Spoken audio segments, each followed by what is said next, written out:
প্রবাসী খুব আরামের জায়গা, বিদেশ খুব আরামের জায়গা।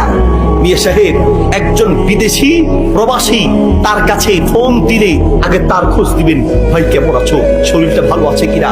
কারণ একজন প্রবাসীর সবচেয়ে বড় অভাব, ঠিক আছে টাকার তার অভাব নাই, সুন্দর জায়গা পরিদর্শনের তার অভাব নাই, কিন্তু সবচেয়ে বড় অভাব মায়ার অভাব, ভালোবাসার অভাব, আন্তরিকতার অভাব, ঠিক কিনা। অসুস্থ হলে পরে সেই প্রবাসী লোকটাকে একটু মাথায় পানি দেওয়ার লোকটা খুঁজে পাওয়া যায় না। বহু প্রবাসীর জীবন এমন কেটেছে, সামান্য জ্বর হয়েছে, সেই জ্বরে একটু পানিটা নিয়ে খাবে সেই ব্যবস্থা হয় নাই।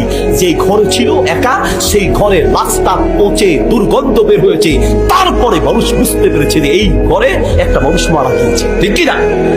কাউকে যে বলবে সেই লোকটা খুঁজে পায় না। আরে বাংলাদেশের জেলখানা ওই প্রবাসের চেয়ে ভালো আছে। বাংলাদেশের জেলখানায় তো 1-2 মাস পরে আত্মীয় স্বজন দেখা যায়, একটু খোঁজখবর নেওয়া যায়, কথা বলা যায়। কিন্তু বিদেশ এমন এক জেলখানা, সেখানে চাইলেও বছরকে বছর নিজের মা আর বাপ স্ত্রীকে দেখতে পারে না, ঠিক কিনা।